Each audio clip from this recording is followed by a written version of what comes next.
मध्य प्रदेश सरकार के संस्कृति पर्यटन राज्य मंत्री स्वतंत्र प्रभार धर्मेंद्र लोधी ने देशवासियों को 77वें गणतंत्र दिवस की शुभकामनाएं दी। मंत्री लोधी ने कहा कि आज का यह पावन दिवस केवल एक राष्ट्रीय पर्व नहीं बल्कि भारतीय लोकतंत्र की आत्मा का उत्सव है। 26 जनवरी 1950 को हमारा संविधान लागू हुआ और भारत एक संपूर्ण गणतांत्रिक राष्ट्र बना। यह दिन हमें हमारे अधिकारों, कर्तव्यों और राष्ट्र के प्रति हमारी जिम्मेदारियों का स्मरण कराता है।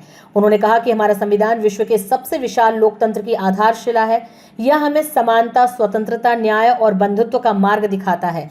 यह हमें सिखाता है कि विविधताओं से भरे इस देश में एकता ही हमारी सबसे बड़ी शक्ति है। आज हम कृतज्ञ भाव से उन महान स्वतंत्रता सेनानियों को नमन करते हैं जिनके त्याग और बलिदान से हमें स्वतंत्र भारत का स्वर्णिम अवसर मिला।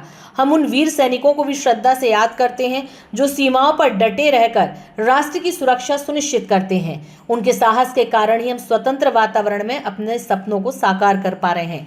मंत्री लोधी ने कहा कि प्रधानमंत्री नरेंद्र मोदी के नेतृत्व में हमारा भारत विश्व गुरु बनने की ओर अग्रसर है।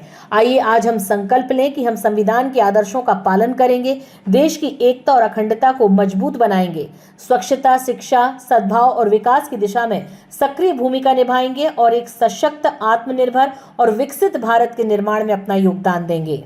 सभी देशवासियों को 77वें गणतंत्र दिवस की हार्दिक शुभकामनाएं। आज का यह पावन पर्व केवल एक राष्ट्रीय पर्व नहीं बल्कि भारतीय लोकतंत्र की आत्मा का उत्सव है। 26 जनवरी 1950 को हमारा संविधान लागू हुआ और भारत एक संपूर्ण गणतांत्रिक राष्ट्र बना। यह दिन हमें हमारे अधिकारों, कर्तव्यों और राष्ट्र के प्रति हमारी जिम्मेदारियों का स्मरण कराता है। हमारा संविधान विश्व के सबसे बड़े विशाल लोकतंत्र की आधारशिला है। यह हमें समानता, स्वतंत्रता, न्याय और बंधुत्व का मार्ग दिखाता है।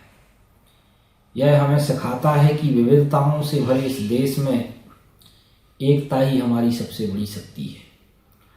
आज हम कृतज्ञ भाव से उन महान स्वतंत्रता सेनानियों को भी नमन करते हैं, याद करते हैं जिनके त्याग और बलिदान से हमें स्वतंत्र भारत का स्वर्णिम अवसर मिला है। हम उन वीर सैनिकों को भी श्रद्धा से याद करते हैं जो सीमाओं पर डटे रहकर राष्ट्र की सुरक्षा सुनिश्चित करते हैं। उनके साहस के कारण ही आज हम स्वतंत्र वातावरण में अपने सपनों को साकार कर पा रहे हैं। माननीय प्रधानमंत्री श्री नरेंद्र मोदी जी के नेतृत्व में हमारा भारत विश्व गुरु बनने की ओर अग्रसर है। आइए आज हम संकल्प लें कि हम संविधान के आदर्शों का पालन करेंगे, देश की एकता और अखंडता को मजबूत बनाएंगे, स्वच्छता, शिक्षा, सद्भाव और विकास की दिशा में सक्रिय भूमिका निभाएंगे और एक सशक्त, आत्मनिर्भर और विकसित भारत के निर्माण में अपना योगदान देंगे। पुनः गणतंत्र दिवस की बहुत बहुत शुभकामनाएं। भारत माता की जय। जय हिंद।